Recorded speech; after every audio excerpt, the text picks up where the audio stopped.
Lompatan Geo 5 Indonesia. Narasi Geo 5 dirumuskan dengan satu tujuan, menegaskan lompatan strategis yang harus dilakukan Indonesia di 5 ranah pertarungan, yaitu demokrasi, ekonomi hijau, ekonomi biru, transformasi digital, serta pembangunan ibu kota Nusantara. Lompatan ini dilakukan agar kapasitas Indonesia untuk melakukan proyeksi geopolitik bisa meningkat tajam dari kapasitas yang ada saat ini menuju kapasitas Geo 5 yang menampukan Indonesia menjadi kekuatan regional di tahun 2045. Geopolitik. Sebelum memulai lompatan strategis menuju Geo 5, kita harus melakukan napaktilas konseptual dan menelusuri ulang jejak sejarah. Kita kembali ke 20 Mei 1965 yang ditetapkan sebagai titik nol Lemhanas saat Bung Karno menyampaikan gagasan strategis arah gerak Indonesia di tengah pertarungan keras ideologi antar Blok Barat melawan Blok Timur di era Perang Dingin. Lemhanas dibentuk sebagai sekolah geopolitik yang mempelajari interaksi antara geografi dan politik. Sekolah yang mengkaji bagaimana di lingkup geografis tertentu terjadi pertarungan kekuatan politik keras.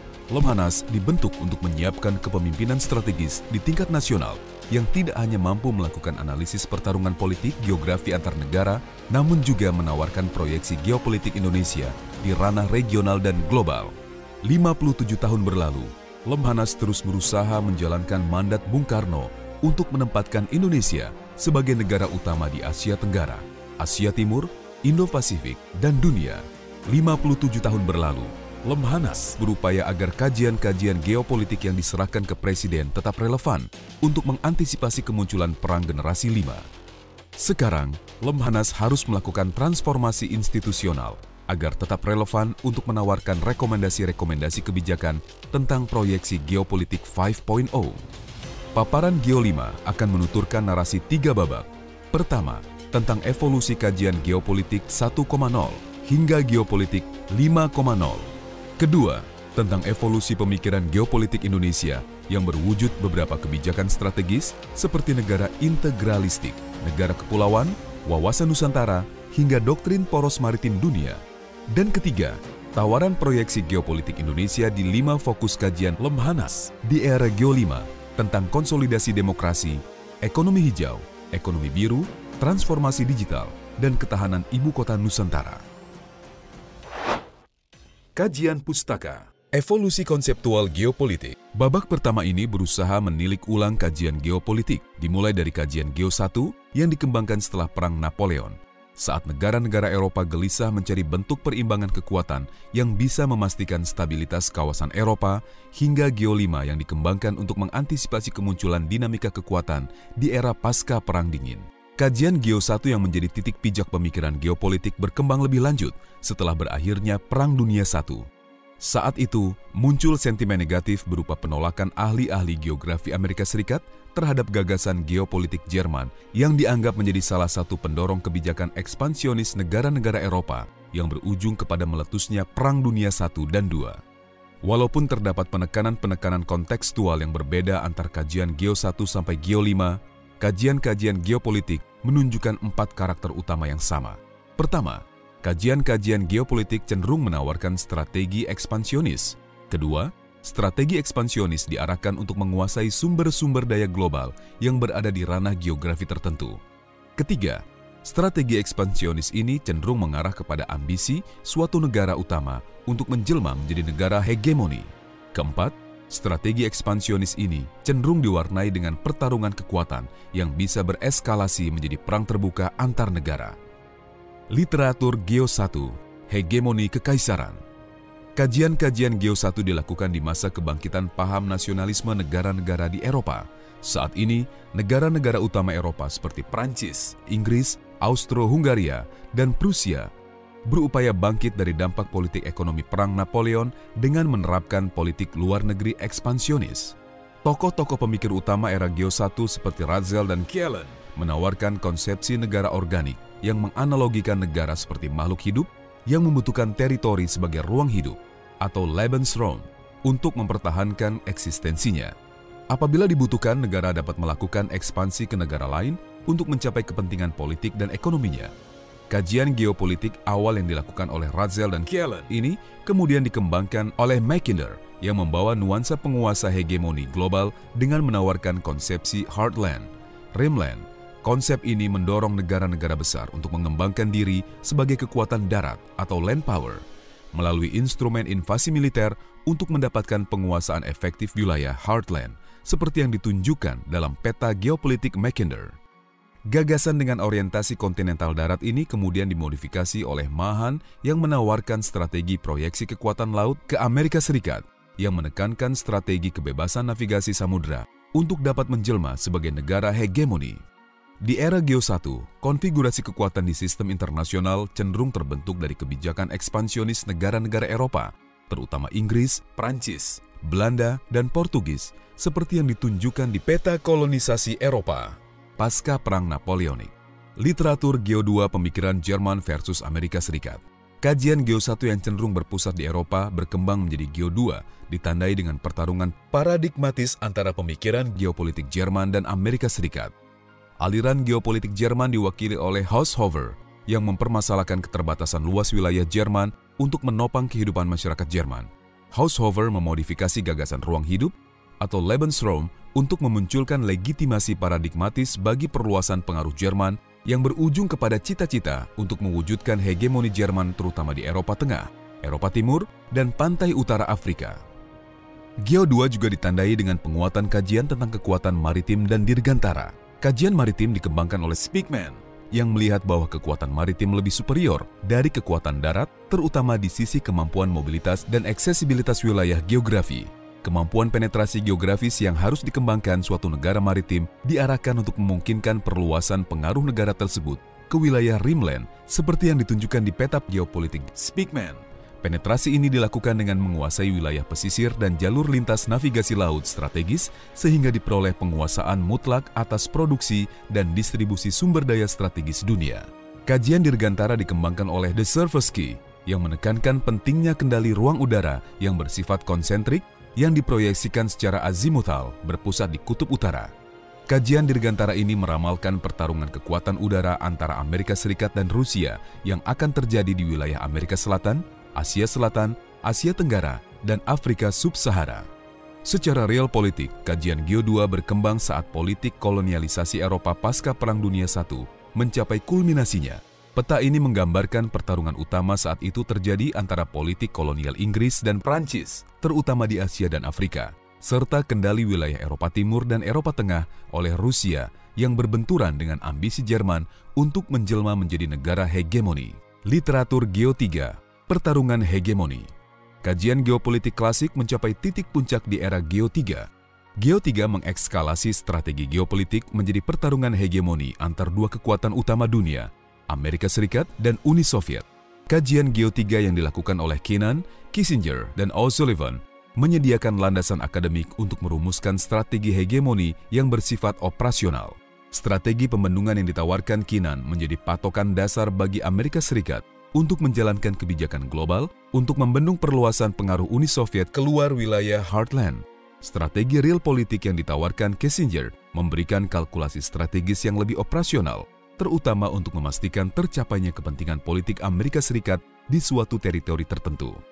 Strategi sentralisasi jarak yang dikembangkan O'Sullivan menghadirkan variabel teknologi yang bisa menjawab permasalahan lingkaran konsentrik geopolitik, terutama dengan menggelar persenjataan nuklir yang memiliki jangkauan daya hancur global. Peta dunia di era Geo 3 secara tegas menunjukkan dikotomi pertarungan kekuatan antara blok Barat dan Timur yang bersifat bipolar. Negara-negara dunia di era Perang Dingin ini relatif tidak memiliki opsi strategis selain bergabung ke salah satu blok dalam pertarungan hegemoni antar Amerika Serikat dan Uni Soviet. Literatur Geo 3 universalistik.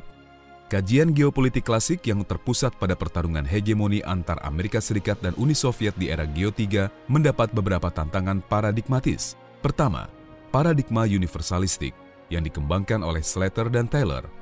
Keduanya menggunakan kerangka analis ketimpangan negara-negara utara dengan selatan dalam melakukan kajian Geo 3. Slater menyoroti terjadinya intervensi ekonomi politik negara-negara utara ke negara-negara selatan, terutama di Amerika Latin. Slater melihat intervensi ini sebagai bentuk imperialisme baru yang masih terkait dengan pertarungan adidaya antar Amerika Serikat dan Uni Soviet. Di sisi lain, Taylor menggunakan kerangka analisis sistem dunia yang dikembangkan oleh Wallerstein untuk menggeser pertarungan timur-barat menjadi pertarungan utara-selatan.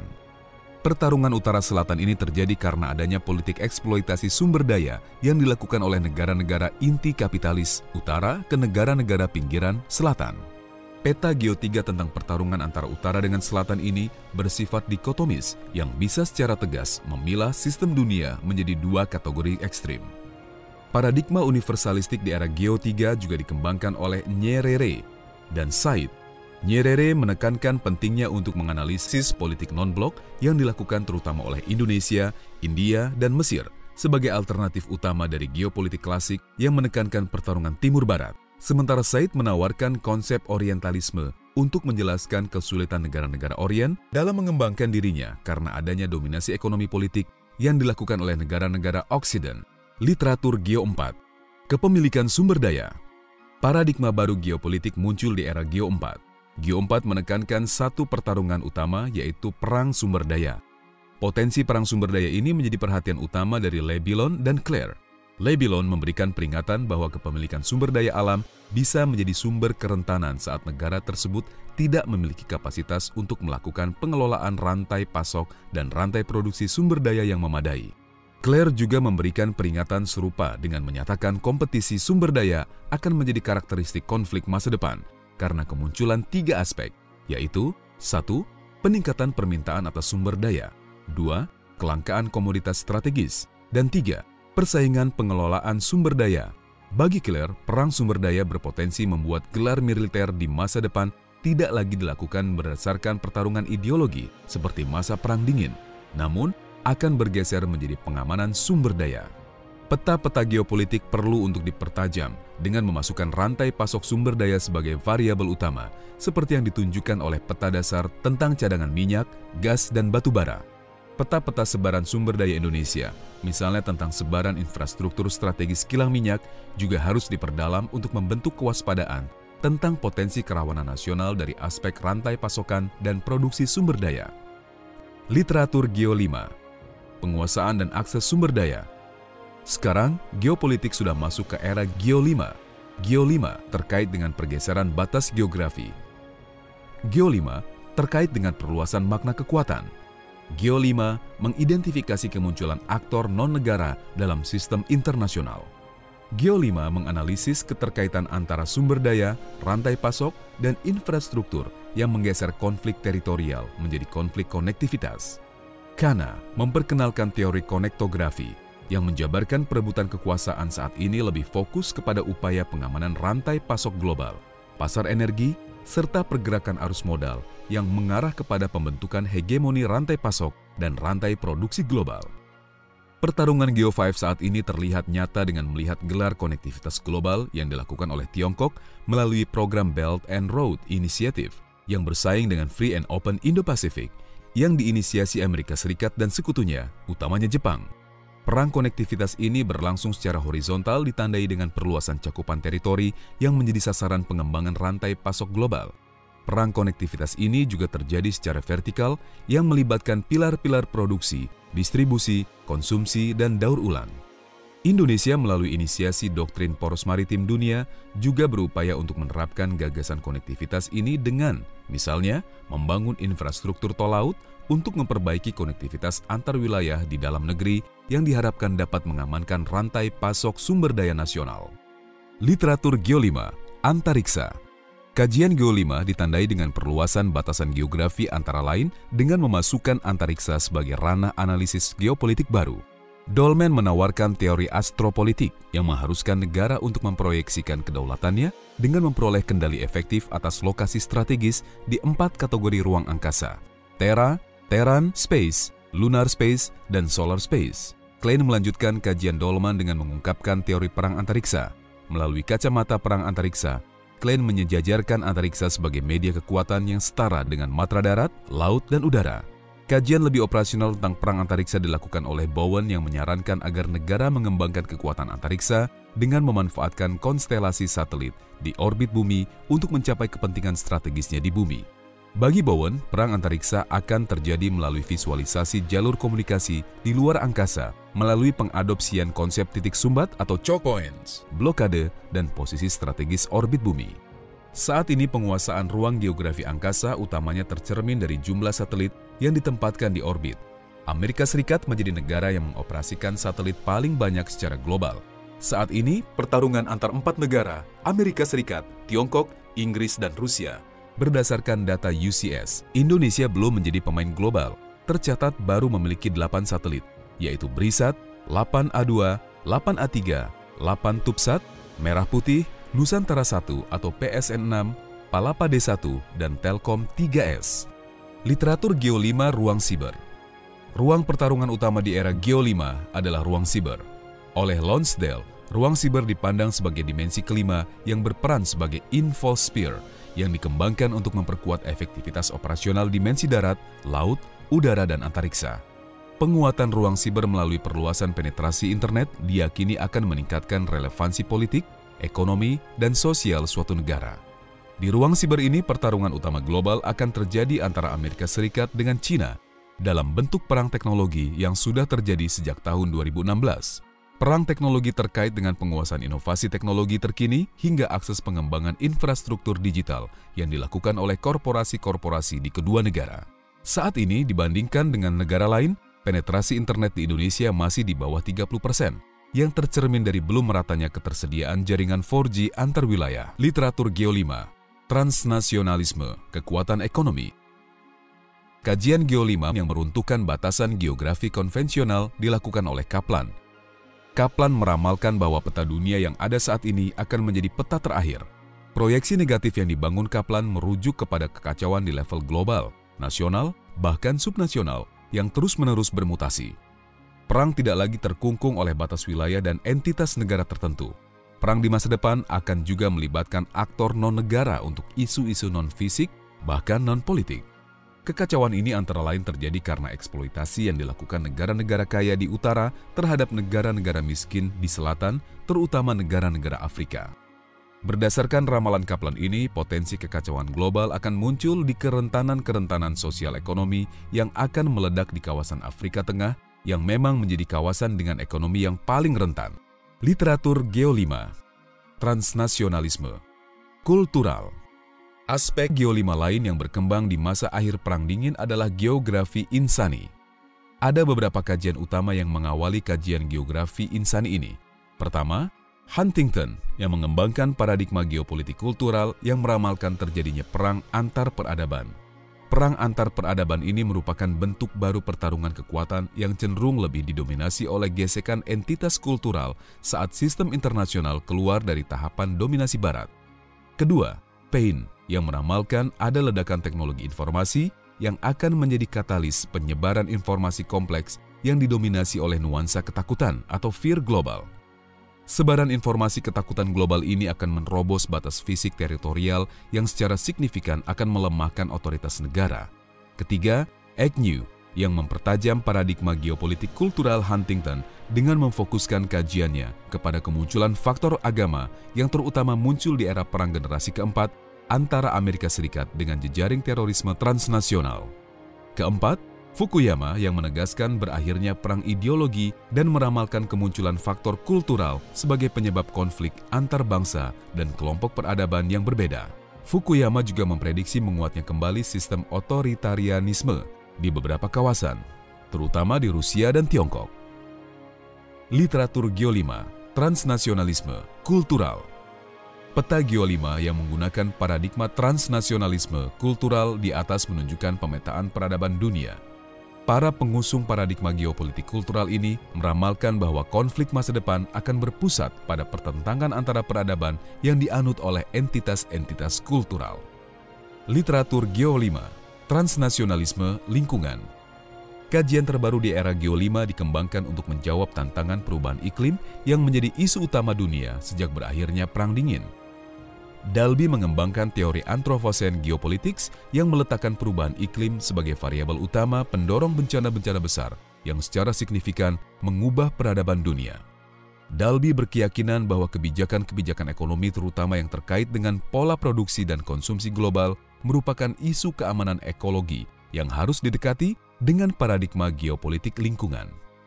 Berdasarkan paradigma geopolitik lingkungan ini, dikembangkan Indeks Kerawanan Ekologi Global, yang menunjukkan bahwa negara-negara selatan di Asia dan Afrika cenderung menjadi kelompok yang paling rawan terhadap masalah perubahan iklim. Sejarah panjang evolusi ekonomi industrialis negara-negara inti menyebabkan terjadinya pemanasan global yang secara signifikan meningkatkan tingkat kerawanan ekologi di negara-negara selatan. Evolusi geopolitik nasional. Narasi babak 2 bercerita tentang evolusi geopolitik Indonesia. Ilustrasi ini menunjukkan pertempuran di era perjuangan kemerdekaan 1945 yang menjadi titik rujukan utama dalam pengembangan wawasan geopolitik nasional. Evolusi gagasan geopolitik Indonesia. Titik-titik penting pengembangan gagasan geopolitik Indonesia bisa dikelompokkan menjadi 4 titik utama. Pertama, perumusan kerangka dasar kebangsaan Indonesia yang diawali dengan gagasan awal tentang Indonesia Merdeka, Persatuan Indonesia, hingga prinsip dasar negara integralistik yang digagas oleh Soekarno, Supomo, Yamin, dan Nasir. Kedua, inisiatif global Bung Karno untuk membentuk tata dunia baru yang menekankan pentingnya perjuangan kemerdekaan anti-kolonialisme, imperialisme untuk bangsa-bangsa Asia Afrika. Ketiga, peluncuran pilar geopolitik negara kepulauan melalui Deklarasi Juanda 1957 yang dilanjutkan hingga masa Mokhtar Kusumaatmadja dalam bentuk rezim hukum laut internasional UNCLOS 1982. Di era ini digagas pula kerangka kerjasama regional ASEAN untuk mewujudkan stabilitas dan perdamaian di Asia Tenggara. Keempat, era otonomi daerah yang dikembangkan di awal reformasi untuk mengimplementasi paradigma desentralisasi pemerintah pusat sembari tetap menguatkan komitmen negara kesatuan. Dan kelima, era pembangunan infrastruktur dan konektivitas untuk mewujudkan pembangunan Indonesia sentris yang diawali oleh program MP3EI, masa pemerintahan Yudhoyono yang kemudian diperkuat oleh doktrin poros maritim dunia di masa pemerintahan Joko Widodo. Wawasan Nusantara. Salah satu tonggak penting geopolitik Indonesia adalah pengembangan konsep wawasan Nusantara. Wawasan Nusantara adalah cara pandang dan sikap bangsa tentang jati diri di lingkungan yang mengutamakan persatuan dan kesatuan bangsa, serta kesatuan wilayah untuk mendukung pencapaian kepentingan nasional. Deklarasi Juanda yang kemudian diwujudkan melalui Konvensi Hukum Laut Dunia telah memfasilitasi gagasan kesatuan wilayah. Deklarasi Juanda menyatakan Indonesia menganut prinsip-prinsip kenegaraan berlandaskan kepulauan. Implementasi Wawasan Nusantara. Wawasan Nusantara terutama dibentuk dalam rangka mengantisipasi skenario terburuk berupa perang semesta yang diluncurkan oleh negara lain untuk menguasai titik-titik strategis Kepulauan Nusantara. Skenario terburuk tersebut pernah dilakukan oleh armada Jepang dalam Perang Pasifik dengan menggelar operasi laut dari bulan Desember 1941 hingga April 1942 untuk secara total melumpuhkan dan menguasai semua benteng pertahanan dan fasilitas strategis Hindia Belanda. Guna mencegah berulangnya invasi total, Indonesia mengandalkan doktrin pertahanan rakyat semesta yang memadukan pilar mobilisasi, pertahanan berlapis, pertahanan dalam, strategi defensif aktif, hingga gelar operasi gabungan yang mengandalkan kemampuan untuk melakukan perang asimetris yang berlarut. Peta strategi pertahanan laut Nusantara serta peta gelar komando utama operasi TNI pada dasarnya menunjukkan bahwa geostrategi militer Indonesia sudah disiapkan untuk mengantisipasi gelar ekspansionis ofensif berskala perang semesta seperti yang dulu dilakukan Jepang dalam Perang Pasifik. Proyeksi Geopolitik 2045. Narasi babak 3 berupaya untuk melakukan proyeksi geopolitik Indonesia. Proyeksi tersebut dilakukan dengan 2 metode. Pertama, mengembangkan metodologi perhitungan kapasitas geopolitik untuk membandingkan posisi Indonesia dengan negara-negara lain. Kedua, melakukan komparasi posisi Indonesia di 5 topik strategis, yaitu konsolidasi demokrasi, ekonomi hijau, ekonomi biru, transformasi digital, dan ketahanan ibu kota Nusantara. Metodologi penghitungan kapasitas geopolitik. Metode pertama dilakukan dengan menciptakan indeks kapasitas geopolitik yang dibentuk dari penggabungan 3 kapasitas geopolitik, yaitu geografi fisik, geografi insani, dan instrumen geografi. Skor kapasitas geografi fisik dihitung dengan menggabungkan 3 indeks utama, yaitu kualitas infrastruktur, kerawanan ekologis, dan keamanan energi. Skor kapasitas geografi insani dihitung dengan menjumlahkan 6 ukuran, yaitu indeks perdamaian, PDB per kapita, indeks pembangunan manusia, indeks persepsi anti korupsi, indeks kerawanan pangan, dan indeks demokrasi Terakhir, skor kapasitas instrumen geografi diukur dengan memadukan 3 indikator, yaitu proporsi anggaran pertahanan, indeks keamanan siber, dan kendali penginderaan satelit. Komparasi skor antar negara dari penggabungan 3 indeks kapasitas geopolitik menjadi dasar penempatan posisi kapasitas geopolitik Indonesia dalam sistem internasional. Kapasitas geopolitik Indonesia. Grafik ini menunjukkan hasil penghitungan kapasitas geopolitik merujuk pada indikator 3 dimensi geopolitik, yakni geografi fisik, geografi insani, dan instrumen geografi. Secara agregat, Indonesia memiliki kapasitas geopolitik sedang. Guna memaksimalkan kapasitas geopolitik, isu spesifik yang perlu diperbaiki antara lain. 1. Geografi fisik. Terus mendorong pembangunan berkelanjutan, seperti transisi energi, untuk meningkatkan kapasitas ekologi Indonesia mendukung kehidupan manusia di masa mendatang. 2. Geografi insani. Meningkatkan taraf hidup masyarakat di berbagai lini, pendidikan, ekonomi, kesejahteraan, dan keamanan, serta meningkatkan kematangan institusional pemerintah. Dan 3. Instrumen geografi, meningkatkan kemampuan relatif pertahanan Indonesia di semua matra dan mengintensifkan penguasaan teknologi, khususnya di bidang siber dan pemanfaatan ruang angkasa. Untuk meningkatkan kapasitas geopolitik Indonesia, Lemhanas akan fokus melakukan kajian di 5 topik utama, yaitu konsolidasi demokrasi, ekonomi hijau, ekonomi biru, transformasi digital, dan ketahanan ibu kota Nusantara. Konsolidasi demokrasi. Isu strategis pertama yang harus dikaji Lemhanas untuk meningkatkan kapasitas geopolitik Indonesia adalah konsolidasi demokrasi. Peta ini menunjukkan bahwa implementasi demokrasi Indonesia masih belum sempurna. Kondisi ini tercermin dari pengukuran indeks demokrasi yang menggambarkan tingkat kematangan demokrasi global. Proses elektoral Indonesia relatif mumpuni tetapi masih lemah dalam aspek budaya politik. Poin yang menjadi perhatian adalah masih adanya tantangan mewujudkan kebebasan berpendapat serta masih tingginya perilaku koruptif di pemerintahan. Posisi ini juga tercermin dari pengukuran di tingkat nasional. Mayoritas provinsi di Indonesia memiliki kualitas demokrasi sedang. Peta jalan demokrasi. Untuk mewujudkan demokrasi matang, Indonesia harus berhasil melaksanakan 4 tahapan demokratisasi dalam 7 pemilihan umum demokratis secara berurutan tanpa putus. Indonesia mengawali proses demokratisasinya melalui tahapan inisiasi demokrasi yang terwujud melalui pemilu 1999. Tahapan demokratisasi kedua adalah instalasi demokrasi yang menekankan pada prosedural demokrasi. Indonesia berhasil mencapai tahapan tersebut pada pemilu 2004 dan pemilu 2009. Tahapan ketiga adalah konsolidasi demokrasi yang mengutamakan demokrasi substansial yang sudah dilakukan di pemilu 2014 dan pemilu 2019. Konsolidasi demokrasi ini akan tuntas jika pemilu 2024 berhasil dilakukan dalam kerangka siklus demokratis untuk melakukan pergantian kepemimpinan nasional. Jika Indonesia berhasil melaksanakan tahapan konsolidasi demokrasi pada pemilu 2024, maka kualitas demokrasi Indonesia akan matang. Dengan demikian, Indonesia akan bergabung ke kelompok negara-negara dunia yang berhasil melakukan transisi demokrasi secara sistematis. Ketahanan nasional demokrasi. Untuk memastikan konsolidasi demokrasi menuju tahap kematangan demokrasi berhasil dilakukan, Indonesia harus memperkuat kerangka kerja ketahanan nasional demokrasi. Lemhanas akan mengembangkan 2 tipe kerangka kerja ketahanan nasional. Kerangka kerja pertama terkait dengan pembentukan mekanisme pengelolaan krisis yang memastikan Indonesia memiliki kemampuan untuk menjalankan strategi-strategi terobosan cepat yang dibutuhkan saat krisis terjadi. Sehingga Indonesia bukan hanya mampu keluar dari situasi krisis, namun berlanjut dengan ketahanan nasional yang lebih kokoh. Kerangka kerja kedua adalah penguatan tata kelola teknokratik yang memastikan dimensi strategis operasional taktis lengkap dimiliki oleh Indonesia untuk menjalankan program-program strategis nasional. Untuk isu konsolidasi demokrasi, kerangka kerja pengelolaan krisis dibentuk untuk memastikan agar ledakan partisipasi politik di era demokrasi digital tidak memunculkan masalah representasi elektoral karena adanya distorsi biaya politik dan marginalisasi politik. Dalam rangka mengatasi krisis tersebut, pemerintah harus memiliki kemampuan untuk melakukan 2 langkah tanggap cepat untuk menguatkan kapasitas lembaga demokrasi serta penguatan pilar kesetaraan dan kebebasan demokratis.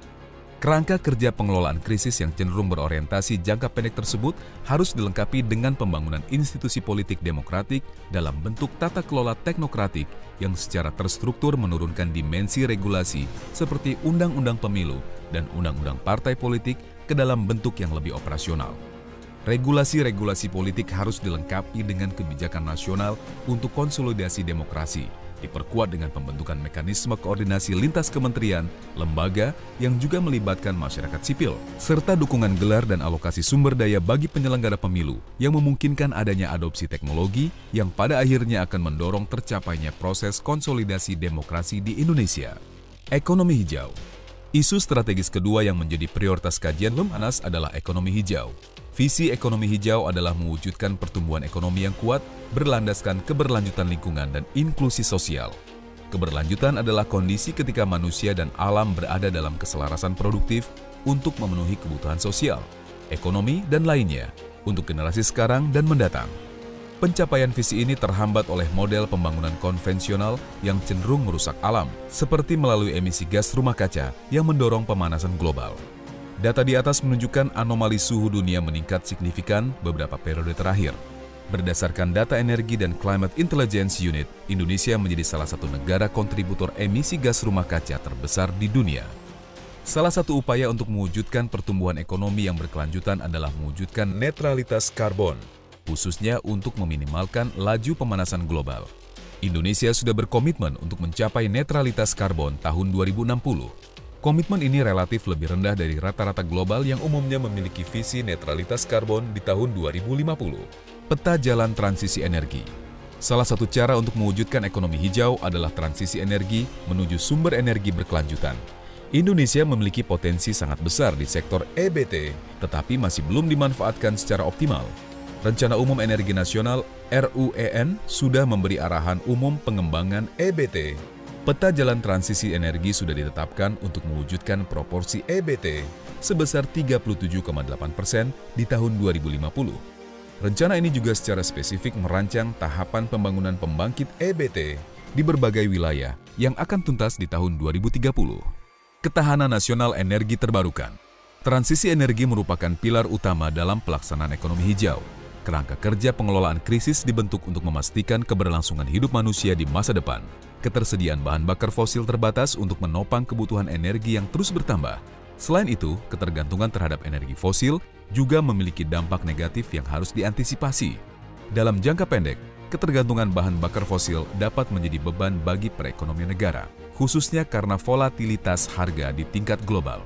Dalam jangka panjang, emisi bahan bakar fosil secara masif mengancam kehidupan manusia di masa mendatang. Eksploitasi bahan bakar fosil secara besar-besaran akan merusak ekosistem, khususnya di sekitar pembangkit, serta berkontribusi pada perubahan iklim dan pemanasan global. Kerangka kerja pengelolaan krisis transisi energi secara ekologis bertujuan memitigasi dampak jangka panjang eksploitasi bahan bakar fosil yang tidak terkendali. Pengaturan umum pengelolaan energi tertuang dalam Undang-Undang Energi yang diturunkan dalam berbagai peraturan yang lebih operasional.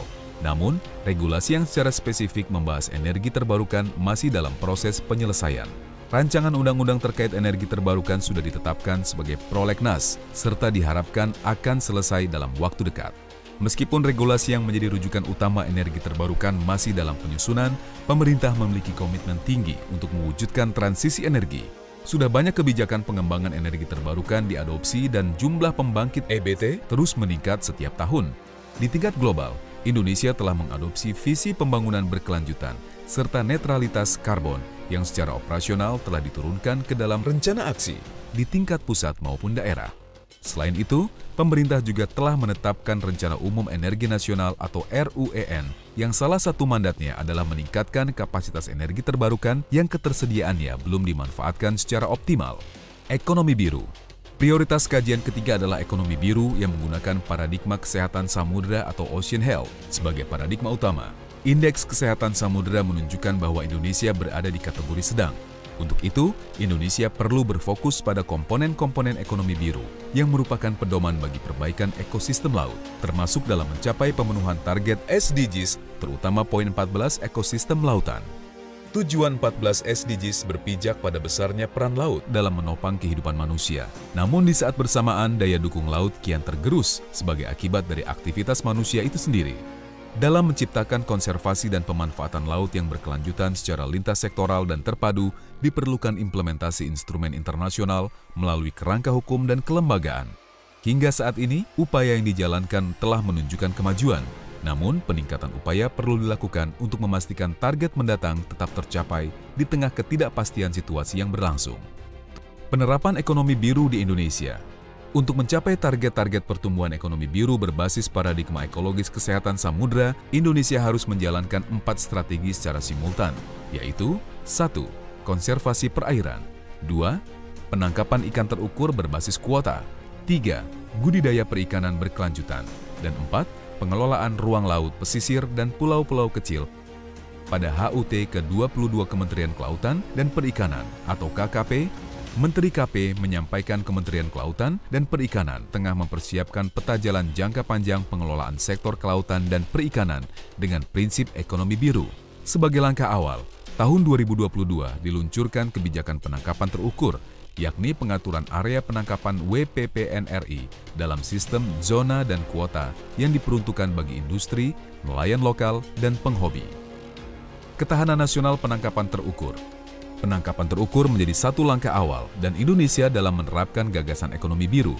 Strategi penangkapan terukur ditujukan untuk memastikan tercapainya keseimbangan ekologi, ekonomi, dan keberlanjutan sumber daya perikanan.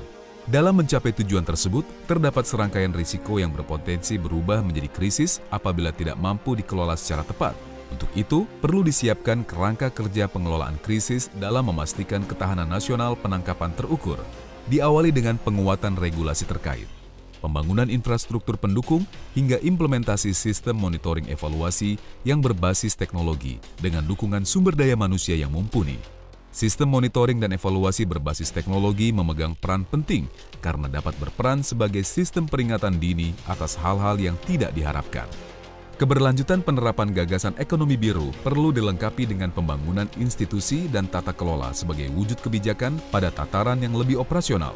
Saat ini, sistem penangkapan terukur telah dilengkapi dengan regulasi operasional terkait zona penangkapan pembagian kuota, wilayah pengelolaan perikanan atau WPP, hingga penggunaan alat penangkapan ikan. Selain penguatan koordinasi antar para pemangku kepentingan terkait, Indonesia diharapkan segera memiliki peta jalan ekonomi biru. Peta jalan ekonomi biru dipandang dapat menjadi kunci bagi perluasan penerapan gagasan ekonomi biru di Indonesia dalam rangka menuju skenario Laut Indonesia Sehat bagi pembangunan nasional pada tahun 2050. Transformasi digital. Topik kajian keempat adalah transformasi digital. Transformasi ini harus dilakukan Indonesia untuk memperkuat kapasitas keamanan siber Indonesia yang saat ini masih berada di level kurang baik, sekaligus mendorong inovasi dan investasi di bidang ekonomi digital yang antara lain ditujukan untuk mempercepat kemunculan unicorn-unicorn baru di Indonesia. Untuk mempercepat proses transformasi digital, Indonesia perlu menerapkan peta jalan kerjasama digital yang diinisiasi oleh PBB. Peta jalan ini mengusulkan 8 langkah kerjasama global yang harus diperkuat untuk mempercepat proses transformasi digital. Peta jalan transformasi digital.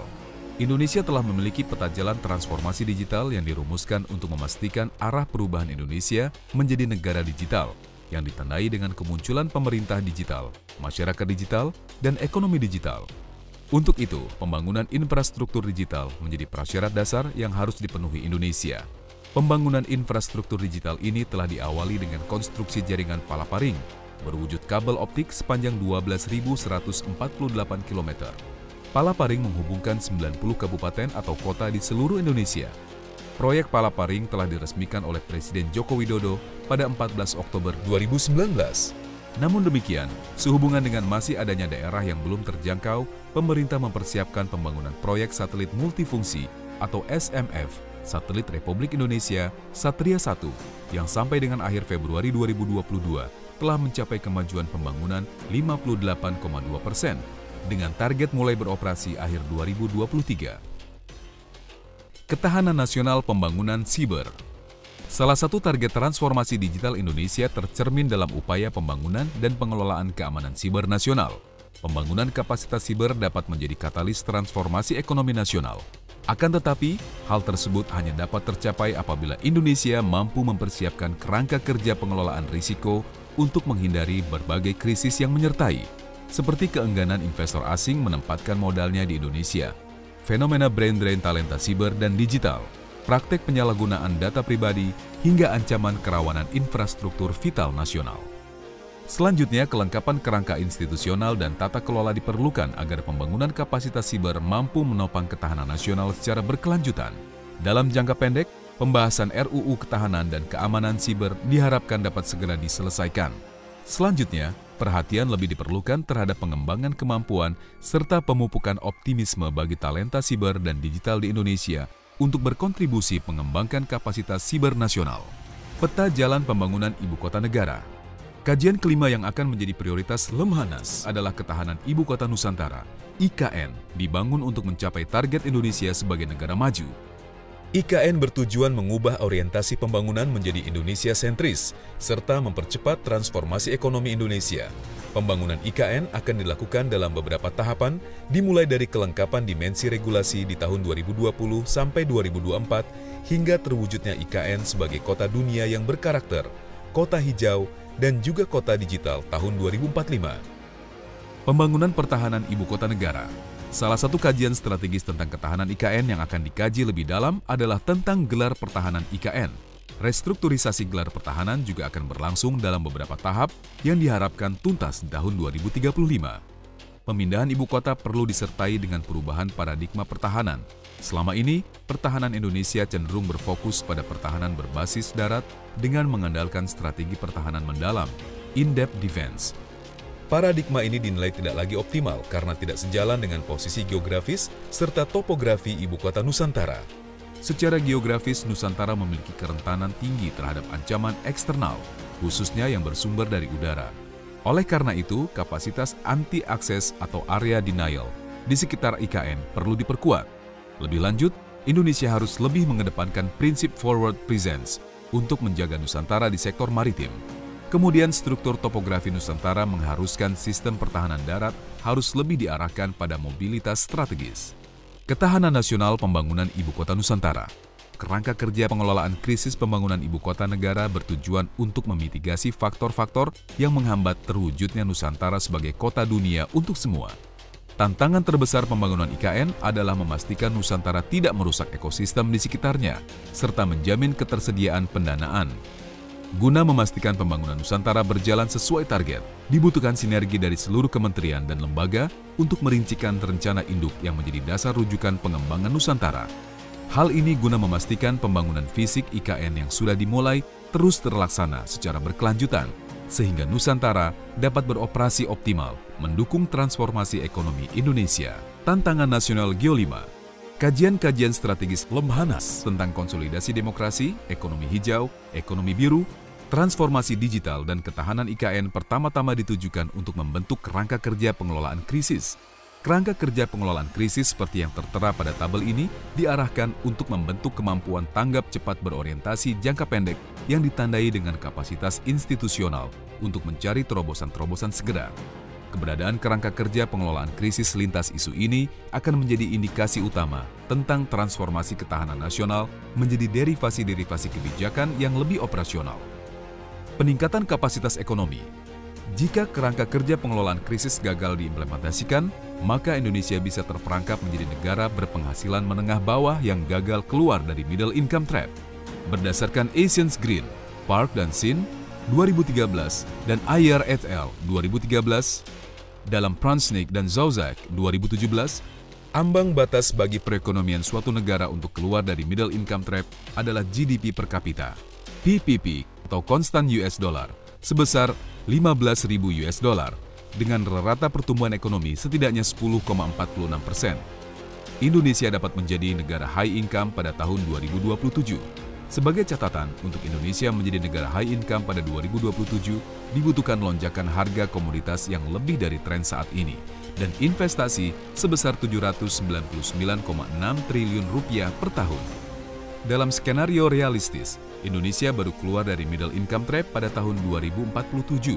Penyusunan skenario realistis menggunakan angka pertumbuhan dalam beberapa tahun terakhir, yakni sebesar 5,19%. Selain itu, penyusunan skenario turut melihat bahwa Geo5 belum menjadi fokus Indonesia dalam beberapa tahun terakhir. Jika Geo5 menjadi fokus Indonesia ke depan, terdapat potensi pertumbuhan ekonomi Indonesia lebih tinggi dibandingkan dengan kondisi realistis. Meskipun dengan potensi ini, Indonesia masih sulit untuk keluar dari middle income trap pada tahun 2027. Oleh karena itu, berfokus pada kapasitas Geo5 menjadi penting bagi Indonesia karena berpotensi membuat Indonesia keluar lebih awal dari middle income trap yang berujung pada penguatan ketahanan nasional dan kapasitas geopolitik Indonesia. Terhadap potensi ini secara lebih mendalam diperlukan kajian secara lebih lanjut. Pembangunan ketahanan nasional dari kapasitas Geo5. Narasi Geo5 ini ditutup dengan mengusulkan tahapan komprehensif untuk meningkatkan kapasitas Geo5 secara signifikan. Metodologi tahapan tulang ikan yang digunakan berusaha menggabungkan titik-titik target di 5 isu strategis dari tahun 2020 hingga 2070. Tahapan-tahapan di atas bersifat proyeksi optimis tentang 1. Tercapainya kematangan demokrasi di tahun 2030. 2. Tercapainya target pertumbuhan hijau berbasis netralitas karbon di tahun 2060. 3. Tingginya indeks kesehatan samudera di tahun 2050. 4. Terwujudnya arsitektur Indonesia digital di tahun 2040, serta 5. Selesai pembangunan IKN sebagai kota hijau dan kota digital di tahun 2045. Kapasitas Geo5 saat ini. Proyeksi optimis tentang kapasitas Geo5 ditawarkan sebagai inisiasi awal untuk mulai merancang proyeksi geopolitik Indonesia di kawasan Asia Timur hingga tahun 2045. Peta kapasitas Geo5 saat ini yang masih berada di kategori sedang dilihat dari kapasitas geografi fisik, instrumen geografi, dan geografi insani diharapkan bisa ditingkatkan secara signifikan dengan melengkapi 5 kerangka kerja ketahanan nasional. Usulan kapasitas Geo5 dengan melengkapi kerangka kerja ketahanan nasional baik yang berdimensi pengelolaan krisis dan tata kelola kelembagaan untuk 5 isu strategis, diharapkan Indonesia bisa melakukan lompatan kapasitas Geo5. Peta ini merupakan proyeksi optimis tentang akselerasi pembangunan kapasitas geopolitik Indonesia hingga tahun 2045. Saat itu, diharapkan Indonesia sudah dapat sepenuhnya menuntaskan proses konsolidasi demokrasi di tahun 2045. Indonesia sudah menjelma menjadi salah satu sumber pertumbuhan ekonomi hijau dunia. Dalam 20 tahun ke depan, Indonesia harus memiliki indeks kesehatan samudera yang tinggi sehingga bisa mengendalikan ekonomi biru sebagai pilar pertumbuhan ekonomi nasional. Di tahun 2045, Indonesia sudah tuntas melakukan transformasi digital yang antara lain ditandai dengan keberadaan IKN sebagai kota dunia yang berkarakter kota hijau dan kota digital. Optimisme tentang lompatan kapasitas Geo5 tersebut hanya akan menjadi mimpi jika konsepsi ketahanan nasional gagal menangkap pergeseran arah pertarungan geopolitik global. Sebaliknya, kapasitas Geo5 akan meningkat cepat jika kerangka kerja ketahanan nasional mampu menyediakan turunan-turunan strategi untuk mengelola krisis, serta sekaligus membangun tata kelola institusional yang lebih operasional. Jakarta, 19 Mei 2022. Dirgahayu, 57 tahun Lemhanas, Republik Indonesia. Lemhanas, RI.